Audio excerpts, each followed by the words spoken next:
नमस्कार दोस्तों, मैं अभिषेक आज आपके लिए लाया हूँ श्री मुंशी प्रेमचंद जी की लिखी कहानी नशा। ईश्वरी एक बड़े ज़मींदार का लड़का था और मैं गरीब क्लर्क का, जिसके पास मेहनत मजदूरी के सिवा और कोई जायदाद न थी। हम दोनों में परस्पर बहस होती रहती थी। मैं जमींदारी की बुराई करता, उन्हें हिंसक पशु और खून चूसने वाली जोंक और वृक्षों की चोट पर फूलने वाला बंझा कहता। वह जमींदारों का पक्ष लेता, पर स्वभावतः उसका पहलू कुछ कमज़ोर होता था, क्योंकि उसके पास जमींदारों के अनुकूल कोई दलील न थी। वह कहता कि सभी मनुष्य बराबर नहीं होते, छोटे बड़े हमेशा होते रहेंगे। लचर दलील थी। किसी मानुषिक या नैतिक नियम से इस व्यवस्था का औचित्य सिद्ध करना कठिन था। मैं इस वाद विवाद की गर्मा गर्मी में अक्सर तेज हो जाता और लगने वाली बात कह जाता, लेकिन ईश्वरी हार कर भी मुस्कुराता रहता था। मैंने उसे कभी गर्म होते नहीं देखा। शायद इसका कारण यह था कि वह अपने पक्ष की कमजोरी समझता था। नौकरों से वह सीधे मुंह बात नहीं करता था। अमीरों में जो एक बेदर्दी और उद्दंडता होती है, इसमें उसे भी प्रचुर भाग मिला था। नौकर ने बिस्तर लगाने में जरा भी देर की, दूध जरूरत से ज़्यादा गर्म या ठंडा हुआ, साइकिल अच्छी तरह साफ नहीं हुई तो वह अपने आपे से बाहर हो जाता। सुस्ती या बदतमीजी उसे जरा भी बर्दाश्त न थी। पर दोस्तों से और विशेषकर मुझसे उसका व्यवहार सौहार्द और नम्रता से भरा हुआ होता था। शायद उसकी जगह मैं होता तो मुझ में भी वही कठोरताएं पैदा हो जाती जो उसमें थी, क्योंकि मेरा लोक प्रेम सिद्धांतों पर नहीं, निजी दशाओं पर टिका हुआ था। लेकिन वह मेरी जगह होकर भी शायद अमीर ही रहता, क्योंकि वह प्रकृति से ही विलासी और ऐश्वर्य प्रिय था। अब की दशहरे की छुट्टियों में मैंने निश्चय किया कि घर न जाऊंगा। मेरे पास किराए के लिए रुपए न थे और न घर वालों को तकलीफ देना चाहता था। मैं जानता हूँ वे मुझे जो देते हैं वह उनकी हैसियत से बहुत ज़्यादा है। उसके साथ ही परीक्षा का ख्याल था। अभी बहुत कुछ पढ़ना है। बोर्डिंग हाउस में भी भूत की तरह अकेले पड़े रहने को भी जीना चाहता था। इसलिए जब ईश्वरी ने मुझे अपने घर का न्योता दिया तो मैं बिना आग्रह के राज़ी हो गया। ईश्वरी के साथ परीक्षा की तैयारी खूब हो जाएगी। वह अमीर होकर भी मेहनती और ज़हीन है, उसने इसके साथ ही कहा। लेकिन भाई, एक बात का ख्याल रखना, वहाँ अगर ज़मींदारों की निंदा की तो मामला बिगड़ जाएगा और मेरे घर वालों को बुरा लगेगा। वे लोग तो आसामियों से इसी दावे से शासन करते हैं कि ईश्वर ने आसामियों को उनकी सेवा के लिए ही पैदा किया है। आसामी भी यही समझता है। अगर उसे सुझा दिया जाए कि ज़मींदार और आसामी में कोई मौलिक भेद नहीं है तो ज़मींदार का कहीं पता न लगे। मैंने कहा, तो क्या तुम समझते हो कि मैं वहाँ जाकर कुछ और हो जाऊँगा? हाँ, मैं तो यही समझता हूँ। तुम गलत समझते हो। ईश्वरी ने इसका कोई जवाब न दिया। कदाचित उसने इस मामले को मेरे विवेक पर छोड़ दिया, और बहुत अच्छा किया। अगर वह अपनी बात पर अड़ता तो मैं भी जिद पकड़ लेता। सेकंड क्लास तो क्या, मैंने कभी इंटर क्लास में भी सफ़र न किया था। अब की सेकंड क्लास के सफ़र का सौभाग्य प्राप्त हुआ। गाड़ी तो 9 बजे रात को आती थी, पर यात्रा के हर्ष में हम शाम को स्टेशन जा पहुँचे। कुछ देर इधर उधर सैर करने के बाद रिफ़्रेशमेंट रूम में जाकर हम लोगों ने भोजन किया। मेरी वेशभूषा और रंग ढंग से पारखी खानसामों को यह पहचानने में देर न लगी कि मालिक कौन है और पिछलग्गू कौन। लेकिन न जाने क्यों मुझे उसकी गुस्ताखी बुरी लग रही थी। पैसे ईश्वरी की जेब से गए। शायद मेरे पिता को जो वेतन मिलता है उससे ज़्यादा इन खानसामों को इनाम इकराम में मिल जाता हो। एक अठन्नी तो चलते समय ईश्वरी ही न दी।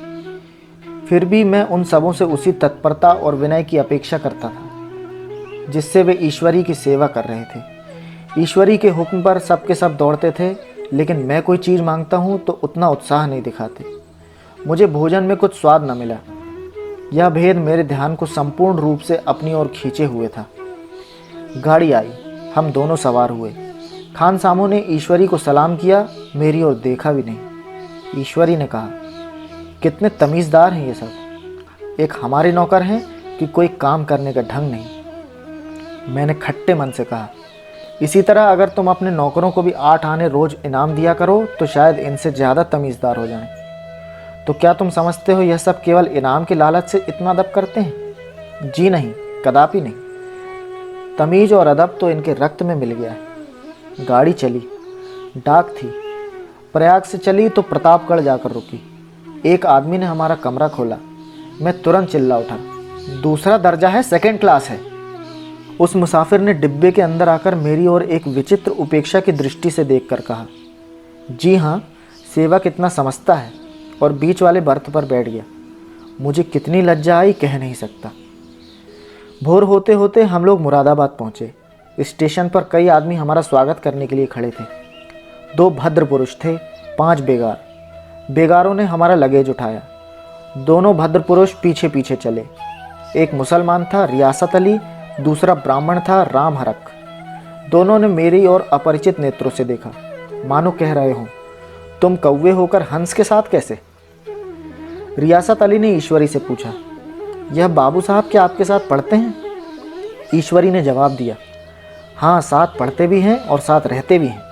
यूँ कहिए कि आप ही की बदौलत मैं इलाहाबाद में पड़ा हुआ हूँ, नहीं कब का लखनऊ चला आया होता। अब कि मैं इन्हें घसीट लाया। इनके घर से कई तार आ चुके थे, मगर मैंने इनकारी जवाब दिलवा दिए। आखिर तार तो अर्जेंट था, जिसकी फीस 4 आने प्रति शब्द है, पर यहाँ से भी उनका जवाब इनकार ही गया। दोनों सज्जनों ने मेरी ओर चकित नेत्रों से देखा, आतंकित हो जाने की चेष्टा करते जान पड़े। रियासत अली ने अर्धशंका के स्वर में कहा, लेकिन आप बड़े सादे लिबास में रहते हैं। ईश्वरी ने शंका निवारण की, महात्मा गांधी के भक्त हैं साहब, खद्दर के सिवा कुछ पहनते ही नहीं, पुराने सारे कपड़े जला डाले। यो कहूँ कि राजा हैं, 2.5 लाख सालाना की रियासत है, पर आपकी सूरत देखो तो मालूम होता है अभी अनाथालय से पढ़कर आ रहे हैं। राम हरक बोले, अमीरों का ऐसा स्वभाव बहुत कम देखने में आता है, कोई भांप ही नहीं सकता। रियासत अली ने समर्थन किया, आपने महाराज चांगली को देखा होता तो दांतों तले उंगलियां दबा देते। एक गाढ़े की मरजई और चमरोदे जूते पहने बाजारों में घूमा करते थे। सुनते हैं एक बार बेगार में पकड़े गए थे और उन्हीं ने 10 लाख से कॉलेज खोल दिया। मैं मन में कटा जा रहा था, पर न जाने क्या बात थी कि यह सफ़ेद झूठ उस वक्त मुझे हास्यास्पद न जान पड़ा। उसके प्रत्येक वाक्य के साथ मानो मैं उस कल्पित वैभव के समीपतर आता जाता था। मैं शहसवार नहीं हूँ, हाँ, लड़कपन में कई बार लद्दू घोड़ों पर सवार हुआ हूँ। यहाँ देखा तो 2 कलाराज घोड़े हमारे लिए तैयार खड़े हैं। मेरी तो जान ही निकल गई। सवार तो हुआ, पर बोटियाँ काँप रही थी। मैंने चेहरे पर शिकन न पड़ने दिया। घोड़े को ईश्वरी के पीछे डाल दिया। खैरियत यह हुई कि ईश्वरी ने घोड़े को तेज न किया, वरना शायद मैं हाथ पैर तोड़वा कर लौटता। संभव है ईश्वरी ने समझ लिया हो कि यह कितने पानी में। ईश्वरी का क्या घर था, किला था, इमाम बाड़े का सा फाटक, द्वार पर पहरेदार टहलता हुआ, नौकरों का कोई हिसाब नहीं, एक हाथी बंधा हुआ। ईश्वरी ने अपने पिता, चाचा, ताऊ आदि सबसे मेरा परिचय कराया, और उसी अतिशयोक्ति के साथ ऐसी हवा बांधी कि कुछ न पूछिए। नौकर चाकर ही नहीं, घर के लोग भी मेरा सम्मान करने लगे। देहात के जमींदार लाखों का मुनाफा, मगर पुलिस कांस्टेबल को अफसर समझने वाले। कई महाशय तो मुझे हुजूर हुजूर कहने लगे। जब जरा एकांत हुआ तो मैंने ईश्वरी से कहा, तुम बड़े शैतान हो यार, मेरी मिट्टी क्यों पलीत कर रहे हो? ईश्वरी ने दृढ़ मुस्कान के साथ कहा, इन गधों के सामने यही चाल जरूरी थी, वरना सीधे मुंह बोलते भी नहीं। जरा देर के बाद नाई हमारे पांव दबाने आया। कुंवर लोग स्टेशन से आए हैं, थक गए होंगे। ईश्वरी ने मेरी ओर इशारा करके कहा, पहले कुंवर साहब के पांव दबाओ। मैं चारपाई पर लेटा हुआ था। मेरे जीवन में ऐसा शायद ही कभी हुआ हो कि किसी ने मेरे पांव दबाए हों। मैं इसे अमीरों के चोचले, रईसों का गधापन और बड़े आदमियों की मुठमर्दी और न जाने क्या क्या कहकर ईश्वरी का परिहास किया करता था, और आज मैं पोतड़ों का रईस बनकर भी स्वांग भर रहा था। इतने में 10 बज गए। पुरानी सभ्यता के लोग थे। नई रोशनी अभी केवल पहाड़ की चोटी तक पहुंच पाई थी। अंदर से भोजन का बुलावा आया। हम स्नान करने चले। मैं हमेशा अपनी धोती खुद छांट लिया करता हूँ, मगर यहाँ मैंने ईश्वरी की ही भांति अपनी धोती भी छोड़ दी। अपने हाथों अपनी धोती छांटते शर्म आ रही थी। अंदर भोजन करने चले। हॉस्टल में जूते पहले मेज़ पर जा डटते थे, यहाँ पाँव धोना आवश्यक था। कहार पानी लिए खड़ा था। ईश्वरी ने पाँव बढ़ा दिया। कहार ने उसके पाँव धोए। मैंने भी पाँव बढ़ा दिए। कहार ने मेरे भी पाँव धोए। मेरा वह विचार न जाने कहाँ चला गया था। सोचा था वहाँ देहात में एकाग्र होकर खूब पढ़ेंगे, पर यहाँ सारा दिन सैर सपाटे में कट जाता था। कहीं नदी में बजरे पर सैर कर रहे हैं, कहीं मछलियों या चिड़ियों का शिकार खेल रहे हैं, कहीं पहलवानों की कुश्ती देख रहे हैं, कहीं शतरंज पर जमे हैं। ईश्वरी खूब अंडे मंगवाता और कमरे में स्टोव पर आमलेट बनते। नौकरों का एक जत्था हमेशा घेरे रहता। अपने हाथ पांव हिलाने की कोई ज़रूरत नहीं, केवल ज़बान हिला देना काफ़ी है। नहाने बैठो तो आदमी नहलाने को हाजिर, लेटो तो आदमी पंखा झलने को खड़े। मैं महात्मा गांधी का कुंवर चेला मशहूर था। भीतर से बाहर तक मेरी धाक थी। नाश्ते में ज़रा देर ना हो पाए, कहीं कुंवर साहब नाराज़ ना हो जाएं, बिछावन ठीक समय पर लग जाए। कुंवर साहब के सोने का समय आ गया। मैं ईश्वरी से भी ज़्यादा नाजुक दिमाग बन गया था, या बनने पर मजबूर किया गया था। ईश्वरी अपने हाथ से बिस्तर बिछा ले, लेकिन कुंवर मेहमान अपने हाथों से कैसे अपना बिछावन बिछा सकते हैं? उनकी महानता में बट्टा लग जाएगा। एक दिन सचमुच यही बात हो गई। ईश्वरी घर में था। शायद अपनी माता से कुछ बातचीत करने में देर हो गई। यहाँ 10 बज गए। मेरी आंखें नींद से झपक रही थी, मगर बिस्तर कैसे लगाऊं? कुंवर जो ठहरा। कोई 11:30 बजे मेहरा आया। बड़ा मुंह लगा नौकर था। घर के धंधों में मेरा बिस्तर लगाने की उसे सुधि ही न रही। अब जो याद आई तो भागा हुआ आया। मैंने ऐसी डांट बताई कि उसने भी याद किया होगा। ईश्वरी मेरी डांट सुनकर बाहर निकल आया और बोला, तुमने बहुत अच्छा किया। यह सब हरामखोर इसी व्यवहार के योग्य हैं। इसी तरह ईश्वरी एक दिन एक जगह दावत में गया हुआ था। शाम हो गई, मगर लैंप मेज पर रखा हुआ था। दिया सलाई भी थी, लेकिन ईश्वरी खुद कभी लैंप नहीं जलाता था। फिर कुंवर साहब कैसे जलाएं? मैं झुंझला रहा था। समाचार पत्र आया रखा हुआ था। जी उधर लगा हुआ था, पर लैंप नदारत। देव योग से उसी वक्त मुंशी रियासत अली आ निकले। मैं उन्हीं पर उबल पड़ा। ऐसी फटकार बताई कि बेचारा उल्लू हो गया। तुम लोगों को इतनी फिक्र भी नहीं कि लैंप जलवा दो? मालूम नहीं ऐसे कामचोर आदमियों को यहाँ कैसे गुजारा होता है। मेरे यहाँ घंटे भर निर्वाह न हो।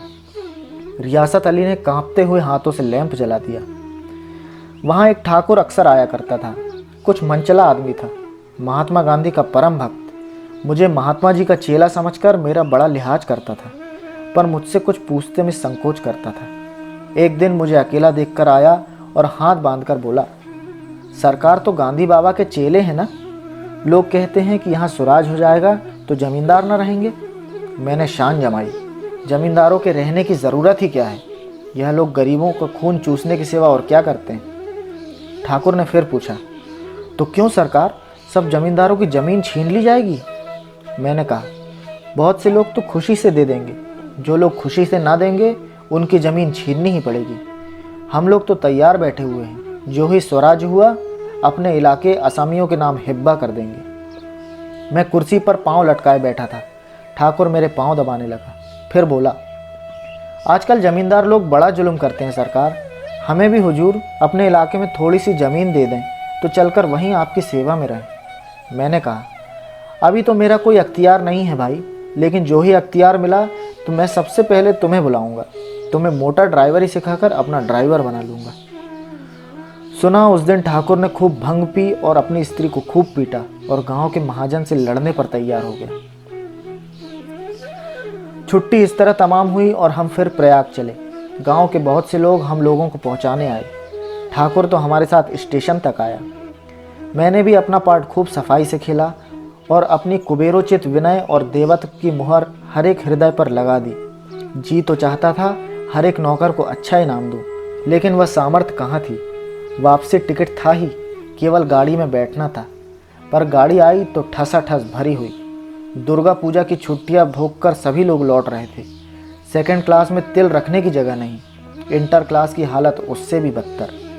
यह आखिरी गाड़ी थी, किसी तरह रुक न सकते थे। बड़ी मुश्किल से तीसरे दर्जे में जगह मिली। हमारे ऐश्वर्य ने वहाँ अपना रंग जमा लिया, मगर मुझे उसमें बैठना बुरा लग रहा था। आए थे आराम से लेटे लेटे, जा रहे थे सिकुड़े हुए। पहलू बदलने की भी जगह न थी। कई आदमी पढ़े लिखे भी थे। वे आपस में अंग्रेजी राज्य की तारीफ कर रहे थे। एक महाशय बोले, ऐसा न्याय तो किसी राज्य में नहीं देखा, छोटे बड़े सब बराबर। राजा भी किसी पर अन्याय करे तो अदालत उसकी गर्दन दबा देती है। दूसरे सज्जन ने समर्थन किया, अरे साहब, आप खुद बादशाह पर दावा कर सकते हैं, अदालत में बादशाह पर डिग्री हो जाती है। एक आदमी जिसकी पीठ पर बड़ा गट्ठर बंधा था, कलकत्ते जा रहा था।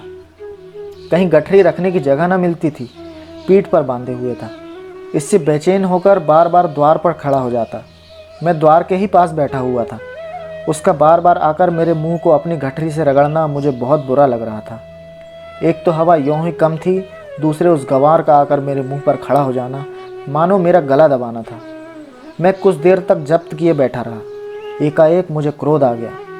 मैंने उसे पकड़कर पीछे ठेल दिया और 2 तमाचे जोर से लगाए। उसने आंखें निकाल कर कहा, क्यों मारते हो बाबूजी, हमने भी किराया दिया है।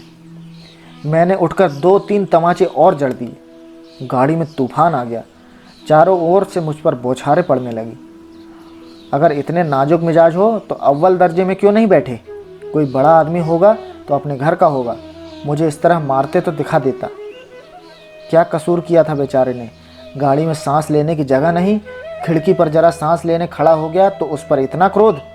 अमीर होकर क्या आदमी अपनी इंसानियत बिल्कुल खो देता है? यह भी अंग्रेजी राज है जिसका आप बखान कर रहे थे। एक ग्रामीण बोला, दफ्तरन माँ घुसन तो पावत नहीं, उस पर इतना मिजाज। ईश्वरी ने अंग्रेजी में कहा, what an idiot you are Veer. Veer, तुम कितने मूर्ख हो। और मेरा नशा अब कुछ कुछ उतरता मालूम होता था। दोस्तों, अभी आप सुन रहे थे मुंशी प्रेमचंद की लिखी कहानी नशा। बहुत ही जल्द मिलते हैं एक नई कहानी के साथ। तब तक के लिए नमस्कार।